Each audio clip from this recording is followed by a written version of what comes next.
प्रधान जी को ये सब कानूनी मामले भावुकता से नहीं लेना चाहिए। ये ईश्वर, भगवान सब निजी आस्था की चीजें हैं। उनको यही नहीं पता कि उनके आरटीआई के खुलासे के बाद कितने ग्राम पंचायत के प्रधान और अफसरों को जेल हो चुकी है। लेकिन अमृता जी, इसमें प्रधान जी का क्या दोष है? अब दोष तो उनका है ना जिन लोगों ने तालाब की खुदाई नहीं की। तुम भी बच्चों जैसी बातें करते हो। जब तालाब खुदा ही नहीं तो पैसे कैसे रिलीज हुए? उसमें तो उनकी जिम्मेदारी है ना। चेक तो उन्हीं ने साइन किए होंगे। शायद। तो जाहिर है दोषी भी वही हैं।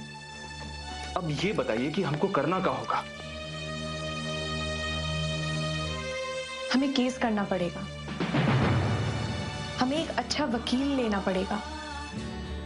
हमें एक अच्छा वकील करना होगा और जज के सामने अपना पक्ष रखना होगा। लेकिन किसी ऐसे वैसे वकील से काम नहीं चलेगा। हमें कोई मजा हुआ खिलाड़ी चाहिए। अरे तो ऐसा मजा खिलाड़ी, इतना बड़ा वकील हमको कहां मिलेगा ये तो बताइए। एक वकील है मेरी नजर में। आप भी ना कमाल करती हैं। अगर आपकी नजर में वकील है तो बात कीजिए ना, देर काहे कर रही हैं? इतना आसान नहीं है। क्या? वो गांव खेड़े की केस नहीं करती। क्यों? अरे गांव खेड़े के लोगों को भी तो इंसाफ चाहिए होता है। गांव के लोगों की हैसियत ही नहीं है कि उनकी फी दे दें। उनकी एक हियरिंग की फी है 1 लाख। बाप रे बाप, 1 लाख रुपए? हाँ। ये तो आप सच कह रही हैं। इतनी बड़ी फीस भरने की तो किसी की औकात नहीं है गांव में। अगर फीस के बिना ही काम बन जाए तो? अब फीस बिना कोई केस क्यों लड़ेगा? यही खास बात है उनमें। एक बार अगर वो तैयार हो गई ना तो फीस भी नहीं लेंगी और काम भी करेंगी। पर उन्हें केस के लिए तैयार करना बहुत ही टेढ़ी खीर है। कौन है वो वकील, ये तो बताइए। एडवोकेट अंजुला। एडवोकेट अंजुला? लेकिन अगर वो इतनी बड़ी वकील हैं तो इस छोटे से गांव में वो क्यों आएंगी? आ सकती हैं। कोशिश में हर्ज क्या है? लेकिन कोई वजह तो हो आने की। है। वो मेरी बड़ी बहन है। आपकी बड़ी बहन? तो आपने पहले काहे नहीं बताया? अब बता रही हूं ना। मैं उन्हें एक मेल करती हूँ। चलिए ठीक है, तो आप उनको मेल कीजिए, हम आपसे बाद में कल मिलते हैं। ओके। बाय। बाय। मैं बता दूंगी जैसा भी होगा।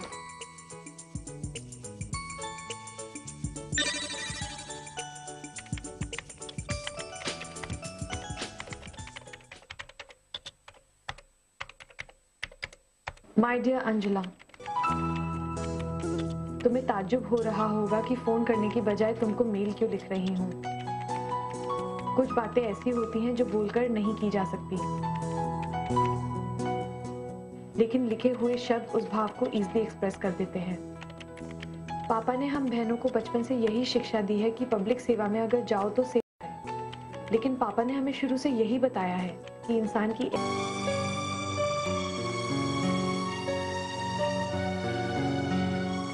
हेलो, प्रणाम चौबे जी। दुर्गा जी, केस को जरा देखिएगा, हमारी बहू का केस है ये। इज्जत का बात है। देखिए चौबे जी, हम बहुत मजबूर हैं। केस बहुत मजबूत है और ऊपर से एनजीओ वाले भी लगे हुए हैं। हमसे जितना बन सकता है हम आपकी मदद करने की कोशिश करेंगे। ठीक है।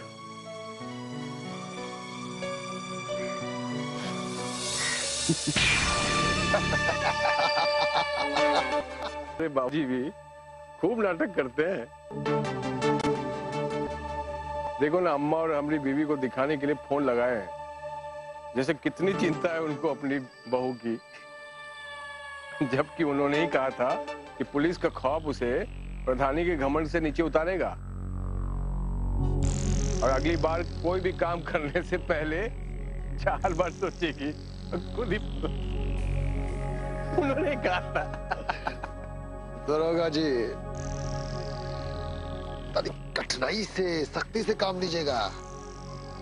जो ईमानदार लोग होता है ना, ये जल्दी फंसता नहीं है। लोग डरता है ना तो सिर्फ अपना बेइज्जती से।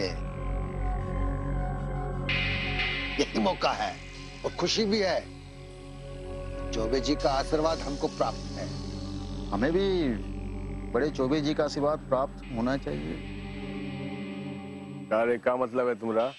हाँ, मतलब ये है कि पहले सरकारी पगार से पहले आप लोगों का पगार आ जाता था। पिछले 2 महीने से अरे मिल जाएगा दरोगा बाबू, चिंता काहे करते हैं, मिल जाएगा।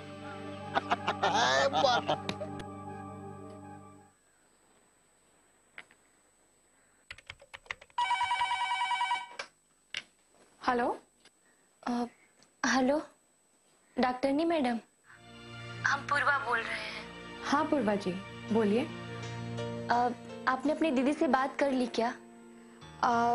वो मैंने मेल किया था लेकिन उनका जवाब अब तक नहीं आया। अब जाने दीजिए, छोड़ दीजिए, बात मत कीजिए। क्यों? हम इस कोर्ट कचहरी के झंझट में नहीं पड़ना चाहते। लेकिन पूर्वा जी, कानून का जवाब तो कानून से ही देना होगा ना। अगर आप ऐसे चुपचाप बैठ गई तो आपको जेल हो सकती है, आप गिरफ्तार हो सकते हो। मैडम जी, हम सच के साथ खड़े हैं। उसके बाद भी हमें अगर कोई गिरफ्तार करता है, जेल लेके जाता है, तो हम तैयार हैं जाने के लिए। पूर्वा जी, जिन लोगों ने ये साजिश रची है वो लोग यही चाहते हैं कि आप गिरफ्तार हो जाओ। उन्हें बस एक मौका चाहिए। वो गांव वालों की जिंदगी के साथ खिलवाड़ कर सकते हैं पूर्वा जी, लेकिन हम ऐसा नहीं होने देंगे। अब हम क्या कर सकते हैं? किस्मत को यही मंजूर है। सब कुछ ईश्वर पे नहीं छोड़ा जा सकता ना। ईश्वर भी उन्हीं का साथ देते हैं जो लड़ते हैं, जो संघर्ष करते हैं। आपको अपना बचाव करना ही होगा। आप ही बताइए कि हम अकेले क्या कर सकते हैं? आप निराश मत होइए, हम आपके साथ हैं। आप बस कुछ काम निपटा लीजिए। बताइए। आप अपने सारे कागज, चेक का नंबर, उनकी तारीख, उनका डिटेल्स, सबकी फाइल बना लीजिए। आपको जितने भी पैसे दिए गए हैं उनका हिसाब निकाल लीजिए। बिल्कुल भी देर मत कीजिए। हम कुछ समझे नहीं मैडम जी। आप चिंता मत करिए, बस मैं जैसा कहती हूँ वैसा करिए। मंगू को कहकर मनरेगा की फाइल निकलवा लीजिए।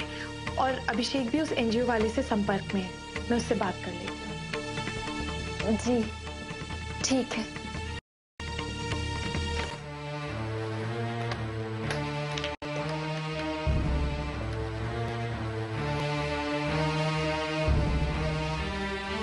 हेलो अभिषेक, वो प्रधान जी का फोन आया था, बहुत टेंशन में थी वो।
अभिषेक इतने सारे काम कैसे संभाल लेता है?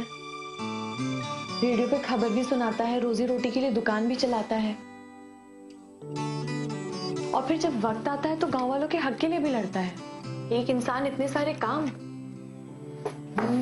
ऐसे ही लोग हैं जो कुछ कर गुजरते हैं, वरना दुनिया तो ऐसे लोगों से भरी पड़ी है जो एक काम भी नहीं संभाल पाते।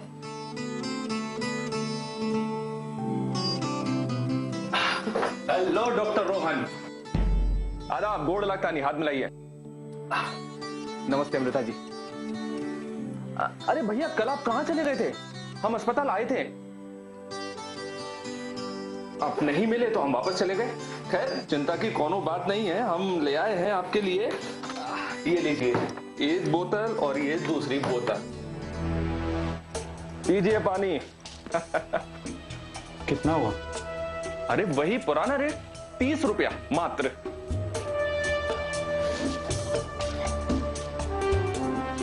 इसका 30 रुपये? हाँ, दोनों का? दोनों का 60 रुपया।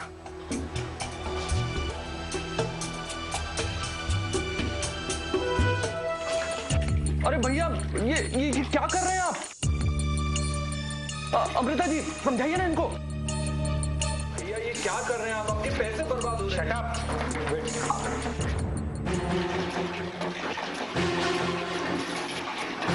अरे भैया, लेकिन ये पानी।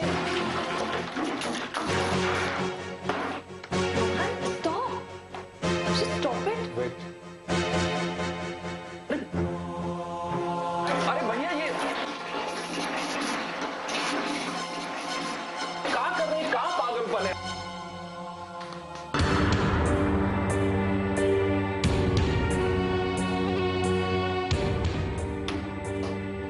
हैंडपंप के पानी का 30 रुपया? हैंडपंप का पानी? अरे ये हैंडपंप का पानी नहीं तो नल का, मेरा मतलब है मिनरल वाटर है, प्योर मिनरल वाटर। मैं ही मिला तुम्हें ठगने के लिए? बेवकूफ बना रखा है। लोगों के घोटाले, काले कारनामे पूरे गांव में चिल्लाते फिरते हो। और तुमने क्या किया? हाँ, चीटिंग। पूर्वा देवी पे आरोप लगाते फिरते हो। और ये क्या है? क्या है ये? हाँ, भिजवाओ तुम्हें जेल अभी।